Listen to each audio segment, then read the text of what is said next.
Sunitha jewellers కొత్త brand Purvi అందమైన 18 grams బంగారు ఆభరణాలు దుబాటు ధరల్లో. వివరాలకు సంప్రదించండి.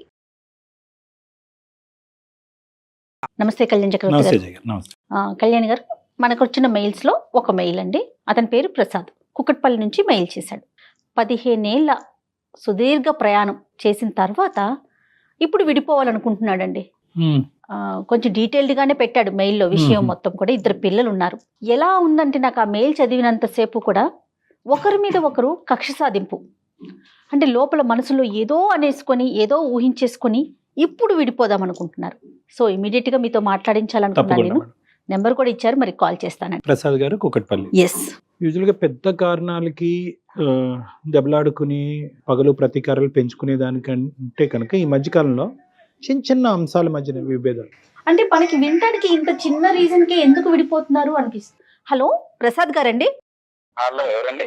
నేను జయానండి, అందమైన జీవితం ప్రోగ్రామ్ నుంచి కాల్ చేస్తున్నాను. మేడం మేడం నమస్తే మేడం. నమస్తే అండి, మీ మెయిల్ చూసాను. డాక్టర్ గారికి బ్రీఫ్ గా చెప్పాను. ఫ్రీగా ఉన్నారా, మీతో మాట్లాడొచ్చా? ఎస్ మేడం, ఫ్రీగానే ఉన్నాను మేడం. రైట్ ప్రసాద్ గారు, ఇదిగోండి డాక్టర్ గారు ఉన్నారు, ఒకసారి మాట్లాడండి. సార్ నమస్తే సార్. ప్రసాద్ గారు నమస్తే అండి, చెప్పండి సార్. ప్రసాద్ గారు, సార్ నేను కూకట్పల్లిలో ఉంటాను సార్ ప్రస్తుతం. అయితే నేను ఒక ప్రైవేట్ కంపెనీలో వర్క్ చేస్తుంటాను సార్. యాక్చువల్లీ ఒక ఫ్రస్ట్రేషన్ అండ్ ఒక బాధ అన్ని మధ్యలో నలిగిపోతున్నా సార్ ప్రస్తుతం. మా ఆవిడతో కొంచెం నాకు పడట్లేదు సార్. పడటం లేదంటే నాకు బాగా ఒక ఇంట్లో ఉంటున్నాం, ఒక ఇంట్లో గానీ ఏదో ఒక నా శత్రువుని ఇంట్లో పెట్టుకొని తిరుగుతూ ఉంటున్నా అన్న ఒక దానిలో ఉంటున్నాను సార్ అసలు. ఎలా అంటే నాకు కొన్ని రోజుల కింద ఒక 3.5 months కింద యాక్సిడెంట్ అయింది సార్. యాక్సిడెంట్ అయింది? యాక్సిడెంట్ అయింది. ఓకే. ఈ 3.5 months లో నేను యాక్సిడెంట్ అయ్యి మంచాన పడిన తర్వాత నా మీద ఎంత కసి ఉంది అని నాకు అర్థమైపోయింది సార్. కాబట్టి దయచేసి నాకు ఆవిడతో అవ్వట్లేదు సార్, కొంచెం నాకు విడాకులు కావాలి sir. Prasad garu, 15 years of reality లేదంటే డ్రామా, లేదంటే 3 months of reality or drama? డ్రామాతో ప్రేమ చూపించింది. బట్ నేను మంచాన పడిన తర్వాత ఆవిడకున్నటువంటి ఏంటి నా మీద ఎంత పగ ఉంది అని పగ సాధించింది సార్. ఒక మనిషి ఉంటే తప్ప నేను బాత్రూమ్ కూడా వెళ్ళలేని సిచ్యువేషన్. అదేలేండి. నాకు ఖచ్చితంగా ఎవరో ఒకరు ఉంటే గానీ బాత్రూమ్కి వెళ్ళలేని సిచ్యువేషన్ సార్. కానీ నేను మంచాన పడిన తర్వాత అసలు నన్ను పట్టించుకోకపోవడం, నేను ఏదైనా మాట్లాడితే చిరాకుగా ఏంటి అని చెప్పేసి ఆన్సర్లు ఇవ్వడము, ఒక మనిషి అంటే సైకలాజికల్ గా నన్ను బాగా ఆడేసుకుంది సార్. ఒకటి ప్రసాద్ గారు, ఇక్కడ ఏంటంటే బేసికలీ బహుశా ఈ ఇష్యూ మీరు ఇప్పటికొచ్చి ఎవరితోనే డిస్కస్ చేయలేదేమో కానీ నేను ఒక మాట అంటాను. ఇప్పుడు మా వేదిక వరకు వచ్చిన తర్వాత మీరు పదే పదే విడాకులు విడాకులు విడాకులు అంటే కనుక ఇప్పుడు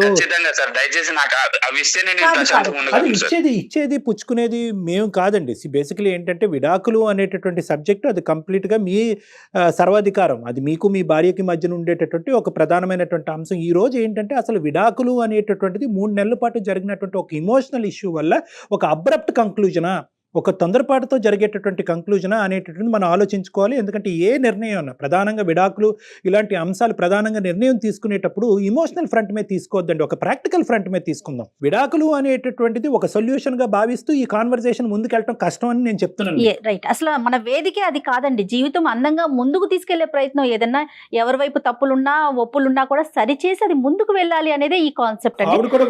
ఆవిడ కూడా వర్కింగ్ అండి? లేదు సార్, నేను ఆవిడ ఇంట్లోనే ఉండి హ్యాపీగా పిల్లల్ని చూసుకోమని నేను పని కూడా చేయనివ్వను సార్. ఇంట్లోనే ఉంచుతాను ఆవిడ్ని. నన్ను ఎంత నిర్లక్ష్యం చేసిందంటే సార్, అంత నిర్లక్ష్యం చేసింది. అంటే ఒక భర్త మంచం మీద పడినప్పుడు చేయాల్సినటువంటి ఒక కనీస బాధ్యతలు కూడా ఒక 100% కి మినిమం ఒక 70% కూడా చేసిందంటే నమ్మసౌక్యం లేదు సార్. ప్రసాద్ గారు, అది ఇంటెన్షనల్ గా మనం ఏంటంటే ఇప్పుడు ఒకటి మాట్లాడుకోవాలి. 2 questions అండి నా పాయింట్ ఆఫ్ వ్యూలో. ఈ 15 years పాటు ఈ మొత్తం ప్రయాణంలో ఎక్కడా కూడా మీ ఇద్దరి మధ్యన భేదాభిప్రాయాలు లేదా ఏమండి మీరు ఇలా నన్ను ఇబ్బంది పెడుతున్నారు, నాకు బాధగా ఉంది, ఇది కరెక్ట్ కాదండి అనేటటువంటి అంశం మీ ఇద్దరి మధ్యన ఎప్పుడు డిస్కషన్ రాలేదా? నెంబర్ 1 అని చెప్పి ఆవిడ. నెంబర్ 1. నెంబర్ 2 ఏంటంటే కనుక ఇప్పుడు ఆవిడ చేతకాక ఈ 3 నెలల పాటు బహుశా ఏంటంటే ఆవిడ ఏం నర్స్ కాదు, లేదంటే ఒక డాక్టర్ కాదు, ఇంతకు ముందు ఇలాంటి ఆవిడతనంతో మంచాన పడినటువంటి వాళ్ళు ఇష్యూని డీల్ చేసేటటువంటి కెపాసిటీ ఆవిడకి లేకపోయి ఉండొచ్చు. ఇక్కడ ఇంటెన్షనాలిటీ ఉందా? అంటే ఏంటంటే కావాలని మీరు మంచాన పడ్డారు కాబట్టి మీకు ఏదో ఒకటి రుచి చూపెట్టాలి కాబట్టి మీ మీద పగ తీర్చుకోవాలి కాబట్టి కక్ష సాధింపు చర్యగా చేసేటటువంటి అంశం కింద మీరు, సో ఆవిడ పాయింట్ ఆఫ్ వ్యూ అనేటటువంటిది ఏంటి, మీరు ఊహించుకుంటుంది ఏంటి? సార్ నేను మంచాన పడిన తర్వాత ఇప్పుడు ఇన్ టైమ్ లో నాకు ఫుడ్ కానీ లేదంటే ఒక టాబ్లెట్స్ కానీ ఆవిడ నేను మంచం మీద పడితే బ్యూటీ పార్లర్కి వెళ్తాం సార్.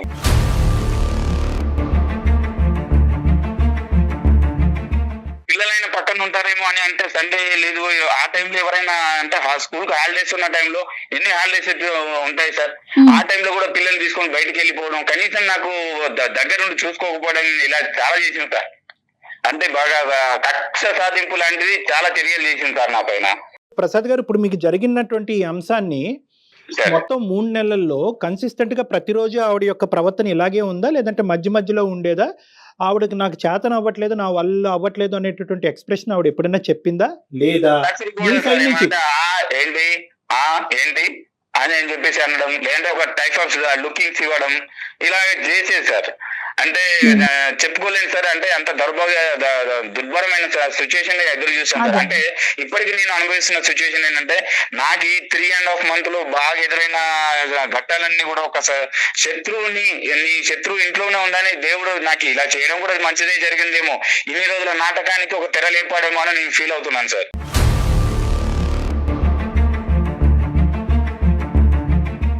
అంటే ఇంకొక పాయింట్ నేను చెప్తున్నాను ప్రసాద్ గారు, ఇక్కడ ఎప్పుడన్నా కూడా ఇష్యూని అక్కడక్కడ తేల్చుకోవటం అన్నది బెటర్. ఇలా వెనకతలు మాట్లాడుకునే దానికి నీ ప్రవర్తన నాకు నచ్చట్లేదు, ఇదేంటి ఎప్పుడు చూడనటువంటి ఈ యాంగిల్ నీ లోపల నేను చూస్తున్నాను, నేను మంచాన్ని పట్టి అవుటితనంతో బాధపడుతున్నాను, డూ ఆర్ డై సిచ్యువేషన్లో ఉన్నాను, ఏంటి నీ ప్రవర్తన ఇలా అనేటటువంటి ప్రశ్న మీరు ప్రశ్నించలేదా ఇక్కడ ఈ 3 నెలల 100 రోజుల ప్రయాణంలో? ఒక ఆడపిల్లని తోడుగా చేసుకున్న తర్వాత, ఒక భార్యగా చేసుకున్న తర్వాత కనీస బాధ్యతలు ఏంటి, మంచాన పడ్డ తర్వాత భర్తకు ఏం చేయాలి ఏంటి అనేది కనీసం తెలియదా సార్? నేను చెప్పాలి సార్. మీరు చెప్పవలసినటువంటి అవసరం లేదు. అది ఇక్కడ 2 points మనం ఏమంటున్నా అంటే కనుక ఆవిడ చేతకాక చేయలేకపోయిందా, లేదంటే కావాలని చేయలేకపోయింది సార్? కావాలని చేయలేకపోయింది. అంటే మీ ఇద్దరి మధ్య ఎప్పుడు డిఫరెన్సెస్ లేవా ఈ అంతకుముందు ఈ 15 years లో? లేవు సార్, చిన్న చిన్న గొడవలు అనేవి కామన్ థింగ్, కానీ ఇంత డెప్త్ గా మాత్రం ఎప్పుడు పడలేదు సార్, మేము ఎప్పుడు అనుకోలేదు. ఇప్పుడు మీకు ఈ రోజు చేయనందుకు నువ్వేంటి నాకు ఇలా చేయలేకపోతున్నావు, నాకు కష్టకాలం వచ్చినప్పుడు నువ్వు ఎందుకు చేయలేకపోతున్నావు అనేటటువంటి మీరు అడిగినందుకు ఆవిడ ఏమైనా పశ్చాత్తాపం ఫీల్ అయ్యిందా? సారీ అండి నాకు అర్థం కాలేదు. ఇప్పుడు అడగలేదు సార్, నేను మనసులో పెట్టుకొని నాకు నేను సర్ది చెప్పుకుంటూ ఏదో ఒక రోజు నేను వద్దు ఇవన్నీ చూసి భరిస్తూ ఇలాంటి భార్యన నేను కట్టుకుందని ప్రతిరోజు మనసులో కుమిలిపోయేవాడిని సార్. ఇన్ని రోజులు ఆడింది డ్రామానా, ఈ రోజు నేను మంచాన పడ్డాను కాబట్టి ఈ రోజు తనకు ఒక టైం వచ్చిందని ఆడుకుంటుందా, ఇన్ని రోజులు చేసినంత వృధా అయిపోయిందని ఎంత కుమిలిపోయాను సార్. అంటే మీరు ఏం చేసి ఉండొచ్చండి, ఏం చేసి ఉండొచ్చు కాబట్టి ఆవిడ ఈ రోజు పగ తీర్చుకుంటున్నారు? నేను ఏమి చేయలేదు సార్, నేను ఏమి చేయలేదు, తప్పుగా మాట్లాడింది లేదు, ఎప్పుగా ఏం ఆలోచించలేదు. అంటే నేను, నా పిల్లలు, భార్య, ఇదే కుటుంబం, నేను కష్టపడ్డం ఇది మాత్రం నాకు తెలుసు సార్. ప్రతిదీ డబ్బులు కూడా తీసుకొచ్చి ఆవిడకి మెయింటెనెన్స్ కి ఇస్తాను సార్. ఇక్కడ ఏదో ఒక లింక్ మిస్ అవుతున్నట్టు నాకు అనిపిస్తుంది ప్రసాద్ గారు. ఖచ్చితంగా ఆవిడతో అయితే మనం మాట్లాడాలి. ఫోన్ చేయొచ్చా సార్? ఎక్కడున్నారు ఆవిడ? మీరు ఆఫీస్ లో ఉన్నారా? లేదు సార్, నేను ఆఫీస్ అని చెప్పేసి ఇంట్లో నుంచి బయటకు వచ్చేసి వేరే ఫ్రెండ్ రూమ్ లో తలదాచుకుంటున్నాను సార్. ఇప్పుడు ఇంట్లో ఉండలేకపోతున్నాను, బయటకు వెళ్ళలేకపోతున్నాను, ఫ్రెండ్ దగ్గర వచ్చి ఏదో రియలైజ్ అవుదామని ఇక్కడ వచ్చి ఉన్నాను సార్. ఎప్పటి నుంచి అండి, ఎన్ని రోజులు బట్టి? రీసెంట్ గానే సార్, నేను యాక్చువల్లీ నెక్స్ట్ మంత్ నుంచి వెళ్ళాలి, బట్ ఇప్పటి నుంచి అని చెప్పేసి ఇంట్లో ఉండకుండా బయటకు వచ్చేస్తున్నాను సార్. సో పిల్లలు అక్కడే ఉన్నారు, మరి పిల్లల్ని మిస్ అవ్వట్లేదా మరి మీరు? లేదు సార్, అంటే డైలీ ఇంటికి వెళ్ళి ఈవినింగ్ టైం మిగతా టైం ఇక్కడ స్పెండ్ చేయడం జరుగుతుంది సార్. అలాగంటారా? ఓకే ఓకే, చూడండి ఆవిడ మనకు అందుబాటులో ఉంటదేమో, ఆవిడ కూడా ఒకసారి డైరెక్ట్ గా క్లారిటీ తెచ్చుకో. ఒక్క నిమిషం సార్. అతను మాట తీరు వింటూ ఉంటే మరి డీసెంట్ పర్సన్ లాగే అనిపిస్తున్నారు, అర్థం చేసుకునే వ్యక్తి లాగా అంటే అపోహలకు లోన ఉన్నట్టు. 15 ఏళ్ళు కలిసి ఉన్నప్పుడు ఏ భార్య అయినా సహజంగా మనం ఆలోచిస్తే, భార్య కానీ భర్త కానీ ఏదైనా తీవ్రమైన ఇబ్బంది పడుతున్నప్పుడు ఇలా కూడా బిహేవ్ చేస్తారా? అంటే మేజర్లీ కమ్యూనికేషన్ మేడం. ఇక్కడ ఏమవుతుందంటే వీళ్ళు చిన్న విషయాలు అనుకుంటున్నారు, ఎక్కడికక్కడ కవరప్ చేసుకుని అతను ఇంతనే అని ఆవిడ అనుకుంది, ఈవిడింతే అని ఇతను కంటిన్యూ అయిపోతున్నారు. The main thing about wife and husband relationship ఏంటంటే కమ్యూనికేషన్. ఈ రోజు ఇప్పుడు అతను మనతో చెప్పినట్టుగా ఇంతకు ముందు ఎవరితో కమ్యూనికేట్ చేసి ఉండడు, అంటే ఎవరితో అక్కర్లేదు, భార్య భర్త కూర్చుని ఏమైనా నాకు ఇది నచ్చుతుంది, ఇది నచ్చట్లేదు, ఇది కరెక్ట్, ఇది రాంగ్ అనేది. అంటే సైకలాజికల్ గా మీ ఉద్దేశం ఎప్పటికప్పుడు ఒక ఇష్యూ ఉన్నప్పుడు అప్పుడే మాట్లాడేసుకోవటం మంచిదంటారా? హలో పద్మ, అట్లీస్ట్ ఆ ఇష్యూ రిపీట్ అయ్యేటప్పుడు పద్మ చెప్పు. నేను డాక్టర్ కళ్యాణ్ గారి దగ్గర ఉన్నాను. అదే దేనికి వెళ్ళావని అడుగుతున్నాను. దేనికి వెళ్ళామంటే నీకు తెలియదా దేనికి వెళ్ళాను? నాకెట్లా తెలుస్తుంది? బానే ఉన్నావు కదా ఇప్పుడు. నాకు డైవర్స్ కావాలని నా డాక్టర్ గారితో చెప్పాను. ఏ డాక్టర్ ఏం చేస్తారు నీకు డైవర్స్ కావాల్సి వస్తే?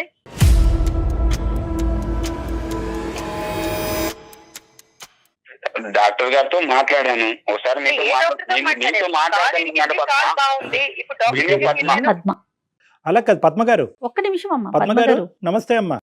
నమస్తే అండి. నమస్తే అమ్మా, నా పేరు డాక్టర్ కళ్యాణ్ చక్రవర్తి. నేను మానసిక వైద్య నిపుణుడి, రిలేషన్షిప్ కౌన్సిలర్ని. నాతో పాటు జయ గారు ఉన్నారు. మేము సుమన్ టీవీ వేదిక అందమైన జీవితం అనేటటువంటి ఒక ప్రోగ్రామ్ నుంచి మాట్లాడుతున్నాం. మిమ్మల్ని ఇబ్బంది పెట్టి మిమ్మల్ని కష్టపెట్టేటటువంటి ఉద్దేశం కాదు. మీ ఇద్దరి మధ్యన ఏమైనా తెలిసి తెలియనటువంటి అపోహలు, భేదాభిప్రాయాలు ఏమన్నా ఉంటే కనుక ప్రొఫెషనల్ మీడియేషన్ ద్వారా అది రెక్టిఫై చేయటం గురించే మా యొక్క ప్లాట్ఫామ్. మీకు ఇది మీకు ఇది మా ఇద్దరికి సంబంధించింది. ఆయన తీసుకెళ్లి రోడ్డును పడేసి. అమ్మా ఒక్క నిమిషం అమ్మ, నేను కామ్గా మాట్లాడుతున్నాను. దయచేసి మీరు కూడా అర్థం చేసుకుని కామ్గా మాట్లాడండి. నేనేంటంటే మిమ్మల్ని ఇబ్బంది పెట్టేటటువంటి ఉద్దేశం కాదు. అతను మాకు రీచ్ అయ్యారు. ఏ పాయింట్తో రీచ్ అయ్యారంటే, సార్ నేను ఇలా మానసికంగా ఇబ్బంది పడుతున్నాను. 15 years పాటు మా ప్రయాణంలో ఎటువంటి ఇబ్బంది రాలేదు. ఎప్పుడైతే కనుక నేను దురదృష్టం కొద్దీ నేను సిక్ అవటం వల్ల, లేదంటే నాకు యాక్సిడెంట్ అవటం వల్ల నేను మంచం మీద ఉన్నప్పుడు మా భార్య యొక్క ప్రవర్తన నాకు నచ్చలేదు. నేను షాక్కు గురయ్యాను. కాబట్టి ఇన్ని రోజులు మా భార్య నాతో పాటు చేసినటువంటిది ఒక నిజమైనటువంటి ప్రేమతో కూడినటువంటి అంశం కాదేమో. ఇప్పుడు ఆవిడ ఇలా అది మీకు చెప్పుకున్నాడా వచ్చి?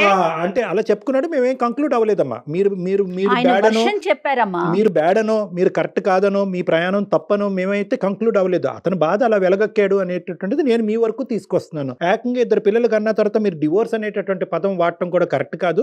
మాకు ఒక్కసారి పద్మ గారితో మాట్లాడటానికి అవకాశం ఇవ్వండి అని చెప్పి మేము అతని మీద ఒత్తిడి తీసుకొస్తే మీకు కలపడం జరిగింది. నాకు చెప్పాలి కదండి. చెప్పకుండా ఏం చెప్తారు చెప్పు. మరి ఏం చెప్పడం? నువ్వు ఇలా చేస్తావని చెప్పుకొని బాధపడాలా, లేదంటే నువ్వు అర్థం చేసుకోవాలని నీతో ఏడవాలా? ఏం చెప్పాలి చెప్పు. ప్రసాద్ గారు, ఇప్పుడు అలా కాదండి. ఆ ఆర్గ్యుమెంట్ కాదు ప్రసాద్ గారు. ఇక్కడ ఏంటంటే ఆవిడ స్థానంలోంచి ఆవిడ మాట్లాడేటటువంటి మాట కరెక్ట్. ఇప్పుడు ఎందుకంటే మీరు సడన్గా ఇప్పుడు డివోర్స్ అనేటటువంటి అంశం, మీరు మనస్తాపం చెందారు కాబట్టి డివోర్స్ అనేటటువంటి అంశం తీసుకురావటం అన్నది మీ వరకు మీ ఆలోచన శైలికి సబబే, కాదనట్లేదు. కానీ ఈ రోజు ఆవిడని సర్ప్రైజ్ చేశారు కదా.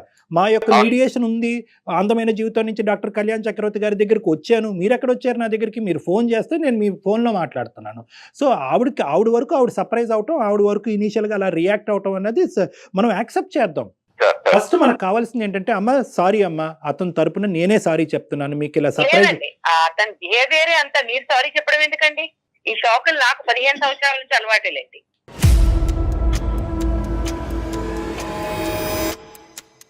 నువ్వు ఇచ్చిన శాఖ ముందు నేను ఇది శాఖ పద్మ. నేను మంచాన పడ్డ తర్వాత నువ్వు ఇచ్చిన శాఖల కంటే నేను ఎక్కువ కాదు పద్మ. ఆవిడ యొక్క రియాక్షన్ ఏంటో మనం ఒకసారి విందాం. Okay sir. ఇప్పుడు 3 నెలలు మంచం మీద పడున్నప్పుడు ఖాళీగా ఏం చేయాలో తెలియక గొయ్యి తవ్వుకున్నాడు అంతే. ఇప్పుడు బేసిక్ గా అతనికి కావాల్సింది డివోర్స్. ఎందుకంటే ఇప్పుడు నడుస్తున్నాడు కదా.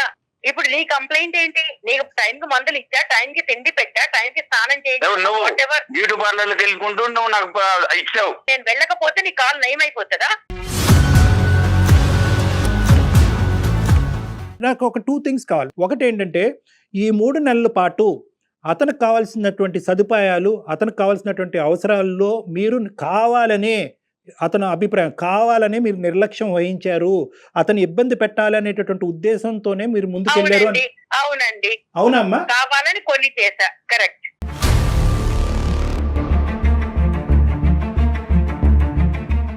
అట్లీస్ట్ ఇప్పటికైనా జ్ఞానం అర్థమైన డాక్టర్ గారు వినండి.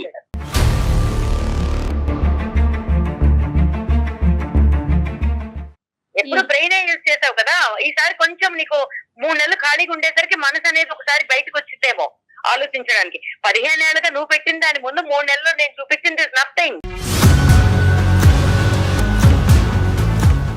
చూపెట్టారా? చూపించానండి. తప్పు కాదమ్మా. దేనికండి? అదేంటమ్మా మంచాన్ని పడినట్టు కాదండి. ఈ 15 ఏళ్లలో నేను వెళ్ళి రద్దకెళ్ళి రోడ్డు మీదకి వెళ్ళి ఎవరికి చెప్పుకోలేదు ఇతను చేసినవి. అంటే ఇది రివెంజ్ తీర్చుకున్నట్లుగా అనిపించట్లేదా పద్మ గారు? మనకి అలాంటి ఆలోచన రావట్లేదంటారా? ఒక రకంగా ఇవే చేయండి. నేను హ్యూమన్ బీయింగ్ ని, నేను మనిషిని కదా, నాకు ఒక మనసు ఉంటది. అమ్మా నాకు అవకాశం వచ్చింది ఈ రోజు. 15 సంవత్సరాలు బహుశా మేము ఏమంటే ప్రీమెచ్యూర్ గా మాట్లాడుతున్నానేమో, నా అనుభవంతో నేను ఏమైనా కొద్దిగా తెలియకుండా ఏమైనా మాట్లాడుతున్నానేమో, నన్ను క్షమించండి. కానీ నేను అనేది ఏంటంటే 15 సంవత్సరాల పాటు ఏ స్థాయి క్షోభను అనుభవించిన తర్వాత మంచం మీద పడి 2 కాళ్ళు ఎరగొట్టుకుని పనిచేసేటటువంటి ఒక మనిషి మంచం మీద ఉన్నప్పుడు ఎటువంటి వ్యక్తిత్వం ఉండేటటువంటి వాళ్ళు కక్ష సాధింపు చేస్తారు? ఎటువంటి మనస్తత్వం ఉండేటటువంటి అంటే మీరు ఒక్క నిమిషం మిమ్మల్ని ఇంటరప్ట్ చేస్తున్నందుకు కాదు, వ్యక్తిత్వాల గురించి మాట్లాడితే వ్యక్తిత్వం లేని మనిషితో నేను 15 సంవత్సరాలు ఉన్నాను.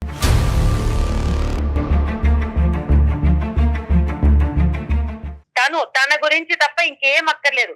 ఇంట్లో నేను ఉద్యోగం చేస్తానన్నప్పుడు ఉద్యోగం చేయక్కర్లేదన్నాడు. దానికి అతను ఇచ్చిన రీజన్ ఏంటి? లేదు, నువ్వు ఇంట్లో ఉండాలి చక్కగా, అలా ఉంటే నువ్వు హ్యాపీగా ఉంటావు. బట్ నాకు కూడా కొన్ని ఉంటాయి కదా. నేను చదువుకున్నాను, ఏదో ఉద్యోగం చేద్దాం అనుకున్నాను, ఇంటికి ఫైనాన్షియల్ గా కొంత సపోర్ట్ వస్తుంది అనుకున్నాను. ఓకే, ఫస్ట్ లో అయితే పెళ్ళైన కొత్తలో నేను నమ్మా ఈ డ్రామా మాటలన్నీ అవునేమో నిజమేమో నెత్తిన పెట్టుకుని చూసేసుకుంటాడు అని.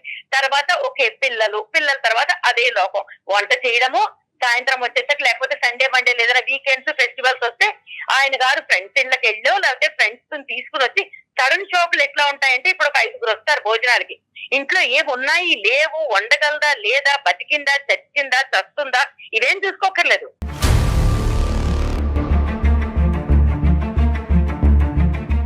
ఇప్పుడు ఎవరైనా ఫ్రెండ్స్ చెప్పి రారు కదా, దాన్ని కూడా మనసులో పెట్టుకుంటావా? ఎందుకు పెట్టుకోనండి? ఫ్రెండ్స్ ఏం లేకుంటాయి. ఇప్పుడు నీకు అనుకుండానే చేస్తానా? ప్రసాద్ గారు ఒక నిమిషం ఉండండి, మీరు కామ్ డౌన్ ప్లీజ్. నాకు చిన్నప్పటి నుంచి ఫైనాన్షియల్ గా ఇండిపెండెంట్ గా అవ్వాలి, నాకంటూ ప్రతి నెల 100 రూపాయలు ఇస్తావా 1000 రూపాయలు ఇస్తావా ఇది కొనుక్కుంటారు. ఏది కొనాలన్నా కూడా ఐ అండర్స్టాండ్. ఓకే, మధ్య తరగతి బతుకులు ఇలానే ఉంటాయి. ఎలా ఉన్నా కూడా ఏది కొనుక్కోవాలన్నా ఈ నెల బడ్జెట్ లేదు, వచ్చే నెల ఇంకో ఖర్చు వస్తుంది, తర్వాత నెల అమ్మ వాళ్ళకి పంపించాలి, తర్వాత నెల ఇంకేదో చెయ్యాలి, ఎప్పుడూ ఖర్చులే. మరి అలాంటప్పుడు నేను ఉద్యోగం చేస్తే నేను సపోర్ట్ చేస్తాననే కదా చెప్పింది.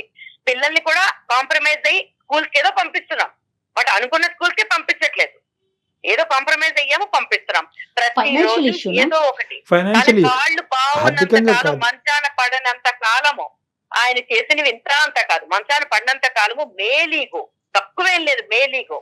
ఎంత ఈగోయిస్టిక్ అంటే తన దృష్టిలో తను ఏమీ మాట్లాడకుండా నన్ను తిట్టలేదు కాబట్టి మంచోడు అనుకోవాలి. అంటే తిట్టడం ఒకటేనా? నేనేమైనా శాడిస్ట్నా అని అడిగాడు 2-3 సార్లు. అంటే కొడితేనే శాడిస్ట్వా, లేకపోతే ఇంకేదైనా టార్చర్ పెడితేనే, ఫిజికల్ గా టార్చర్ పెడితేనే శాడిస్ట్వా? అంటే మానసికంగా నువ్వు వేధించే వేదికలు అంటే నేనేం వేధించాను? ఇంటికి వస్తాడు, మాట్లాడడానికి ఏముండవు, ఎప్పుడు కూర్చుని మేము మాట్లాడుకుంది లేదు. నాకు తెలిసి, నాకు గుర్తుండి పెళ్ళైన కొత్తలో ఒక 2-3 నెలలు వదిలేస్తే దాని తర్వాత ఓకే అందరి జీవితాలు ఇలాగే ఉంటాయి, సినిమాలాగా ఉండదు, కాంప్రమైజ్ అయిపోయా. కాంప్రమైజ్ అయిన తర్వాత కూడా చిన్న చిన్న వాటికి కూడా ఏదైనా కావాలంటే ఎక్కడికైనా వెళ్దామా డబ్బులు ముందుకు వస్తాయి, ఏదైనా కొనుక్కుందామా డబ్బులే ముందు వస్తాయి. ప్రతి దానికి నీకు డబ్బులు అంత ప్రాబ్లం అయినప్పుడు నన్ను ఉద్యోగం చేయకూడదని ఎందుకు తొక్కేసావు నువ్వు?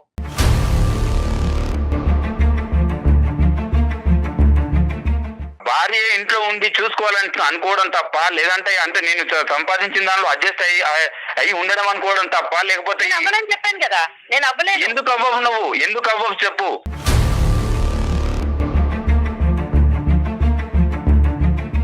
నువ్వు ఉద్యోగం చేసేవన్నీ నువ్వు అన్ని సక్సెస్ అయినట్ట, నువ్వు ఇంట్లో కూర్చొని పిల్లల్ని చూసుకుంటే సక్సెస్ అయినట్టు కాదా? మనసులో ఏదో పెట్టుకొని ఏదో చెప్తుంది, ఏదో చేస్తుంది. నాకైతే అవ్వదు. నీతో పడి ఉండక్కర్లేదు, ఎప్పుడో డివోర్స్ ఇచ్చి పిల్లల్ని తీసుకుని వెళ్ళిపోదును.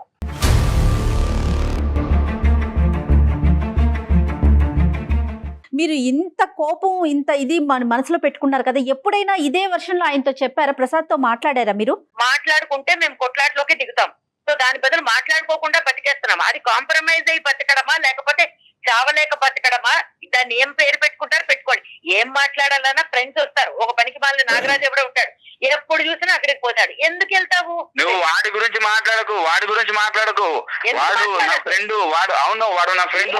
నాకు ఎన్నోసార్లు అవసరాలకు డబ్బులు ఇచ్చాడు వాడు. అవును, అవసరమైన ప్రతిసారి వాడు ఎన్నోసార్లు డబ్బులు ఇచ్చి ఆదుకున్నాడు. వాడి గురించి నువ్వు ఎలా మాట్లాడతావు? నా ఫ్రెండ్స్ గురించి మాట్లాడాల్సిన అర్హత ఏంది నీకు?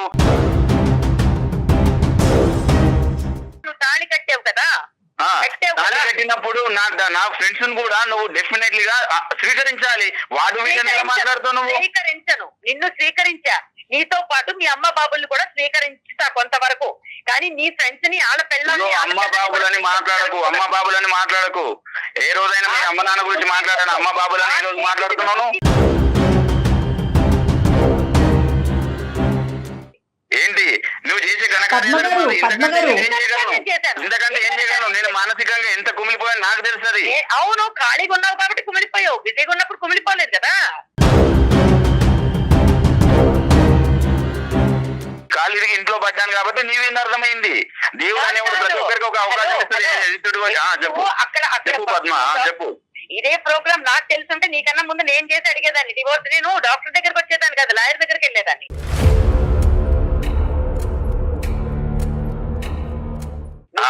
ఇలాంటి వాడివి అని తెలుసుంటే, అంటే ఇంత విషం నింపుకున్నావు, ఇప్పుడు అవసరం తీరిపోయాక పిల్లల్ని రోడ్డుకు పడేస్తావని తెలుసుంటే 15 ఏళ్ళు నీతో కాంప్రమైజ్ అయ్యి బతికి నా జీవితం నేను నాశనం చేసుకునేదాన్ని కాదు.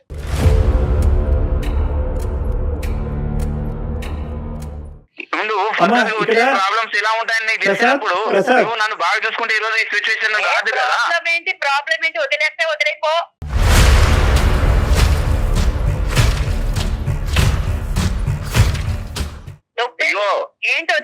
నాకు వద్దు సార్ ఈవిడ ఇంతే మారదు.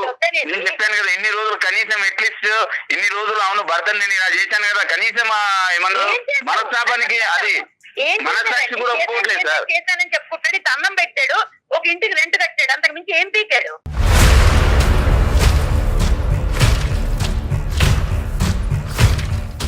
మీ డెఫినేషన్ ఎలా ఉంది అంటే కనుక బహుశా అతని మనసు వరకు అతనికి అర్థం కాలేదు. మీ డెఫినేషన్ ఏం చెప్తున్నారు?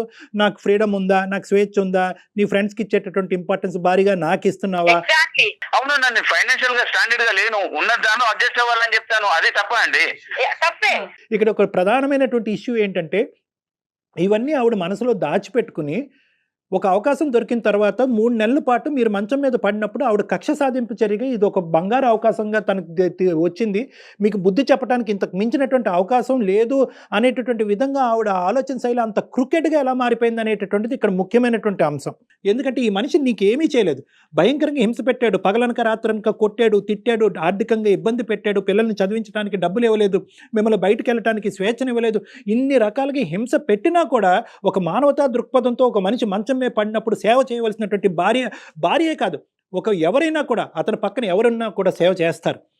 కానీ దాన్నే ఒక పిలుచుకోవచ్చు కదండి, వాళ్ళకి బాగా నీ పాత్ర ఎవరో వచ్చి చేస్తారని ఉద్దేశంతో నీకు ఇచ్చి పెళ్లి చేయలేదమ్మా. ఏ సేవ చేసుకుందికి అమ్మ రావచ్చు, మీ అక్క చెల్లెలు రావచ్చు, సేవకి ఎవరు రారు. మీరు చేసినటువంటి ప్రవర్తన సమర్థించుకోవద్దమ్మా, ఇంకా పరుగు పోతుంది.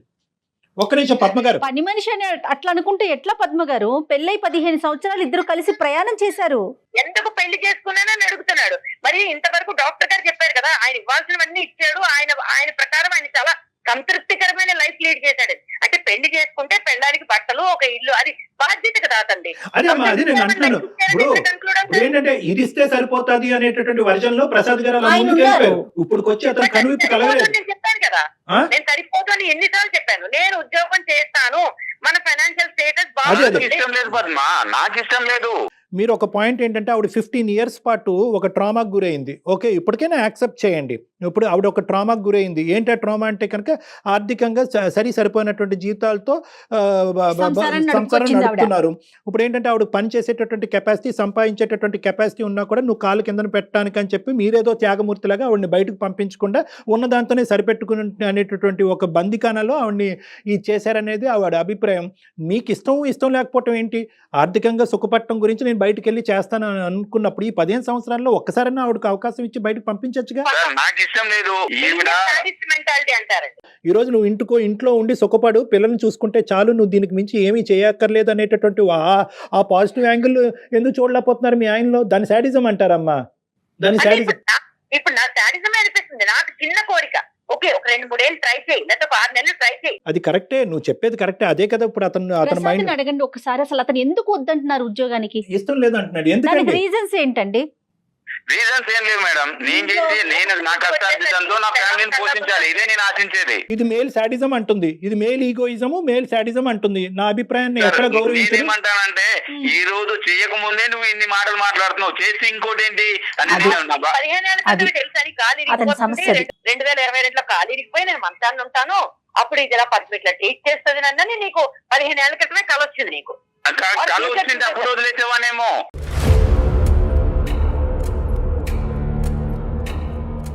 ఇంట్లో కూర్చుంటేనే ఇలా మాట్లాడుతుంది, బయటకు వెళ్తే ఈవిడ కొమ్ములు వచ్చి ఇంకెలా మాట్లాడుతా అంటే ఒక ఆడదాన్ని ఇలాగే ఉండాలి, ఈ పరిధుల మధ్యనే ఉండాలి, ఇలాగే మాట్లాడాలి, ఇలాగే వ్యవహరించాలి అనేటటువంటి గీతలు మీరు ఆల్రెడీ మెంటల్లీ మీరు ముందే గీసుకున్నారు. నేను ఇప్పుడు వరకు ఏమనుకుంటున్నానంటే అరే అబ్బా ప్రసాద్ భార్యను సుఖపెట్టేస్తున్నాడు, ఇంట్లో కాళ్ళు నేల మీద మోపకుండా అబ్బాయి ఎంత పువ్వుల్లో పెట్టుకుని భార్యను చూసుకుంటున్నాడు అని నేను అనుకున్నాను. ఇప్పుడు అలా లేదు యాంగిల్. బయటకు వెళ్తే 2 కొమ్ములు వస్తాయి, నన్ను డామినేట్ చేస్తావు, లేదా నా వాల్యూ పోతుంది అనేది మాట్లాడుతున్నాను. నేను ఒకవేళ పంపించుంటే 100% ఇదే జరిగింది. 3 నెలలు ఆయన కాదనుకుని నాకు నచ్చిన టైంలో సినిమాకి వెళ్తా, నాకు నచ్చిన టైంలో ఫ్రెండ్ ఇంటికి వెళ్తా, నాకు నచ్చిన టైంలో నేను ఒకే ఒక మాట చెప్తాను, దయచేసి శ్రద్ధగా వినండి. ఒకే ఒక మాట నేనేమంటున్నానంటే ఈ 15 years పాటు మీ యొక్క అధికారం ఇలా ఉంది, నా యొక్క ఆలోచన శైలి ఉంది, నాకంటూ స్వేచ్ఛ ఉంది, నాకు స్వేచ్ఛ కావాలి, నాకు విముక్తి కావాలి, లేదంటే నీ ప్రవర్తన మారకపోతే నేను చచ్చిపోతాను అనేటటువంటి అంశాలు మీరు ఇంకో విధంగా ఫైట్ చేసి ఉంటే చాలా బాగుండేదమ్మా. బయటికి వెళ్ళి బతకచ్చు, పిల్లలతో బతకచ్చు, ఉద్యోగం చేసుకోవచ్చు, నా అభిప్రాయం ఇది, నా ఆలోచన ఇది, నేను ఇలా ఉండగలను అని చెప్పి అతనికి ఇంకో విధంగా బుద్ధి చెప్పచ్చు. కానీ ఒక మనిషి మంచం మీద పడిన తర్వాత ఒక శాడిస్టిక్ మెంటాలిటీతో ఒక ఇన్హ్యూమన్గా అరే నీకు మంచి శాస్తే జరిగింది, ఇప్పుడు పెళ్ళం అంటే నీకేం తెలుస్తుంది అనేటటువంటి అభిప్రాయంతో మీ క్యారెక్టర్ని మీరు అసాసినేట్ చేసుకున్నారు చూడండి, అది నాకు బాధగా ఉంది. పొరపాటు పడుతున్నారండి. మనసులోనైనా మనిషిలోనైనా శాడిజం అనేది బయటపడేది శాడిస్టులతో బతికితేనే. నేను ఏదైతే మాట్లాడుతున్నాను ఇక్కడో దీనికి సంబంధించినటువంటి అవుట్లైన్ మీ ఇద్దరికి అర్థమైంది. కానీ ఈరోజు ఇద్దరు ఏంటంటే వెనక్కి తగ్గేటటువంటి ఆలోచన లేదు, గెలుపు బాటనే వెళ్ళాలి. ఈరోజు మనం ఇక్కడ కాంప్రమైజ్ అయిపోతే కనుక ఇంక జీవితాంతం కాంప్రమైజ్ అయిపోవాలనేటటువంటి ఉద్దేశంతో ఆవిడ వాదన ఆవిడ వినిపిస్తుంది, మీ వాదన మీరు వినిపిస్తున్నారు. ఇద్దరు కూడా మీ పిల్లల గురించి ఎవరు ఆలోచించట్లేదు. మీరిద్దరు కాదండి, నలుగురు ఆ విషయాన్ని మర్చిపోతున్నారు. ఇద్దరు కూడా మీ పిల్లల గురించి ఆలోచించట్లేదు. నలుగురు ముగ్గురు అవుతాం.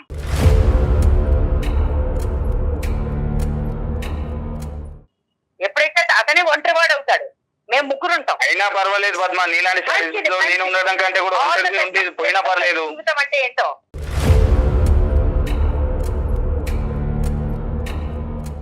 నాకు కూడా అమ్మయ్య దీంట్లోంచి అమ్మయ్య ఆ అమ్మయ్య జీవితాంతం ఉండదమ్మా. నలుగురు ముగ్గురు అవటం అనేది సులభమేమో కానీ ఆ ముగ్గురు ప్రయాణం చేయటం అనేది చాలా కష్టము. అతనికి తెలిసి వస్తుందో మీకు తెలిసి వస్తుందో కాలం నిర్ణయిస్తుంది. కానీ ఇలాంటి అంశాలు నా దగ్గర శతకోటి ఉన్నాయి.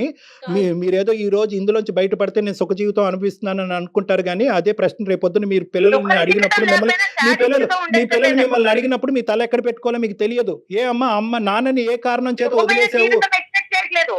మానసిక ప్రశాంతత ముఖ్యం నాకు. మీకు ముఖ్యం. తండ్రి లేనటువంటి పిల్లలు మానసిక ప్రశాంతతతో ఉంటారా అనేటటువంటి ప్రశ్నకి ఈ రోజు మీరు మాట్లాడేటటువంటి తీరులో మీకు సమాధానం దొరకదు. కాలం నిర్ణయిస్తుంది. తండ్రి ఒక్కడే ఉంటే సరిపోదండి. తండ్రి ఒక్కడే కాదు, తండ్రితో పాటు భర్త రోల్ కూడా చేయగలగాలి.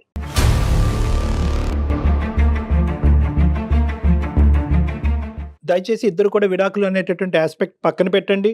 మీరిద్దరు కలిసి నా దగ్గరికి రండి ఒక్కసారి. ఎందుకంటే ఇది అంత చిన్న అంశం ఏం కాదు.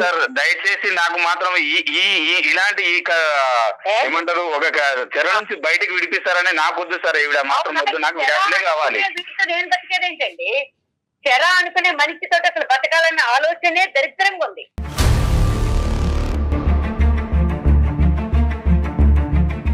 నువ్వు శాడిస్ట్ అని నేను పంపిస్తాను నోటీస్. నాకు డివోర్స్ కావాలి, పిల్లలు కావాలి. నువ్వు ఎక్కడ ఏడుస్తావో, నాగరాజు గారి దగ్గర పోతావో, 10 మంది ఫ్రెండ్స్, సొసైటీలో స్థానం పోయిన తర్వాత ఫ్యామిలీ లేకుండా నీకు తెలుస్తుంది. నువ్వు లేకపోతేనే ప్రశాంతంగా ఉంటాను డెఫినెట్లీగా. Hello cut అయిపోయినట్టుందండి. ఆవిడ పెట్టేసారండి ప్రసాద్ గారు. ఇది సార్ ఇలా ఉంటుంది సార్. అంటే ఇంత అంటే ప్రతి దానికి నేనే చెడ్డోని అని, లేదంటే ఇంత చూసుకున్నా కూడా నేను చెడ్డోని అనే చూపిస్తుంది సార్. చూసుకుంటున్నానని మీరు అనుకుంటున్నారండి, ఆవిడ అనుకోవాలి కదా. మీకు మీరే అనుకుంటే ఎట్లా?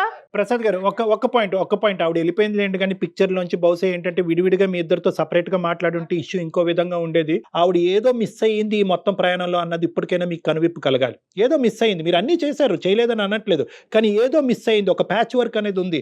ఆ ప్యాచ్ వర్క్ రియలైజ్ అవ్వాల్సినటువంటి అవసరం ఈ కుటుంబాన్ని. దయచేసి మీరు డివోర్స్ అని అడగండి. మీరు అడుగుతున్నారు, ఆవిడ అడుగుతున్నారు, కానీ ఇది ఆ సందర్భం. ఈ డివోర్స్ అనేటటువంటి ఆస్పెక్ట్ అసలు మీ ఇద్దరి మధ్యన ఇష్యూయే కాదు నాకు అనిపిస్తుంది. ఇప్పుడు మీకు కావాల్సింది ఏంటంటే ఒకటే, నువ్వు ఉద్యోగం చేసుకుంటావా, గో హెడ్. నీ జీవితం నువ్వు బతకాలి అని అనుకుంటున్నావా, గో హెడ్. నీకు స్వేచ్ఛాయుతమైనటువంటి వాతావరణం కావాలా, గో హెడ్. నీకు నచ్చినటువంటి మనుషులు ఇంట్లోకి రాకూడదా, ఓకే. ఇవి కొన్ని స్టెప్స్, ఇవి బేసిక్ స్టెప్స్. ఈ స్టెప్స్ దిగటం వల్ల, ఈ ఫిక్సేషన్స్ మార్చుకోవటం వల్ల మన జీవితాలు ఏం నాశనం అయిపోవండి. విడిగా ఉండి డివోర్స్ అయిపోయి పిల్లలు ఒక దిక్కు మీరు ఒక దిక్కు ఉంటే కనుక అప్పుడు జీవితం నాశనం అవుతుంది. అప్పుడు అసలు సిసలైనటువంటి కష్టాలు. పర్సనల్ గా కూడా ప్రసాద్ గారు ఒకసారి బయటికి వెళ్తే బయటకు ఉండే కష్ట నష్టాలు తనకు కూడా తెలుస్తాయి. ఉద్యోగం అనుకోగానే చేయటం అంత ఈజీ అంటారా? పోనీ చేసింది అనుకోండి, మీ కుటుంబానికే కదా ఆసరా అవుతుంది. అది బయటికి వెళ్ళి కష్టపడుతుందా ఇబ్బంది పడుతుందా అనేటటువంటి అంశం కాదు ప్రసాద్ గారు. ఈ రోజు ఆ అమ్మాయి 15 సంవత్సరాలు బట్టి ఒక చిన్నపాటి కోరుకుంటుంది. చాలా ఇళ్లలో ఇది చాలా చిన్నపాటి కోరిక. అవునవును. ఎక్కడైనా మీరు స్వింగ్ అయ్యారా? ఎక్కడైనా మీరు ఒక్కసారి ఫ్లెక్సిబుల్ ఇచ్చారా? ఒక అవకాశం ఇద్దామని ఇచ్చారా? ఓకే, ఫైనల్గా నేను చెప్పేది ఒకటి ఏంటంటే, మీరు మాకు ఆవిడ నెంబర్ కూడా ఇవ్వండి, తర్వాత ఒకసారి ఆవిడ నెంబర్ ఇవ్వండి. నేను ప్రత్యక్షంగా ఆవిడకి ప్రత్యేకంగా ఆవిడకి ఫోన్ చేసి నా సెషన్స్కి రండి, నా కౌన్సిలింగ్కి రండి అని ఇన్వైట్ చేస్తాను. మీరు లీగల్ కౌన్సిలింగ్కి వెళ్ళవలసినటువంటి అవసరం లేదు, నా కౌన్సిలింగ్కి రండి. మనం ఒక సానుకూలమైనటువంటి వాతావరణంలో విడివిడిగా మీరు ఆవిడ నాతో మాట్లాడిదిరి కానీ కలిపి కూడా మాట్లాడిదిరి కానీ ఈ ఇష్యూని ఒక కొలిక్కి తీసుకొద్దాం. అప్పటి వరకు ఈ డివోర్స్ అనేటటువంటి ఆస్పెక్ట్ తీసి పక్కన పెట్టండి. తీసేయండి. పిల్లలు సర్వనాశనం అయిపోతారు చెప్తున్నా. మిమ్మల్ని నమ్ముకుని వచ్చిన ఒక ఆడ మనిషికి తినటానికి తిండి, కట్టుకోవటానికి చీర, బట్టలు, లేకపోతే 2 పిల్లలు, అది కాదండి. సంతోషంగా ఉండాలి. ఆ సంతోషం ఎక్కడ మిస్ అవుతుందో ఆ పాయింట్ని మాత్రం ఒక్కసారి చూడండి. ఈ 15 years పాటు ప్రసాద్ అనేటటువంటి వ్యక్తి ఈ జీవితంలో ఏం చేశాడు అనేది కాకుండా ఏం చేయలేకపోయాడు అనే అంశంలో మీరు చూడగలిగితే కనుక ఇష్యూ రిజాల్వ్ అయిపోతుంది. మీరు మాట్లాడతామన్నారు కదా సార్, తప్పకుండా నెంబర్ షేర్ చేయండి. మీ నెంబర్ కూడా నేను కాల్ చేస్తాను. మా మేనేజర్ మీకు ఇద్దరికి కాల్ చేసి ఒక పరానా టైంలో డాక్టర్ గారు ఫ్రీగా ఉన్నారు రండి అంటారు. మీ ఇద్దరు వచ్చి నాతో మాట్లాడు.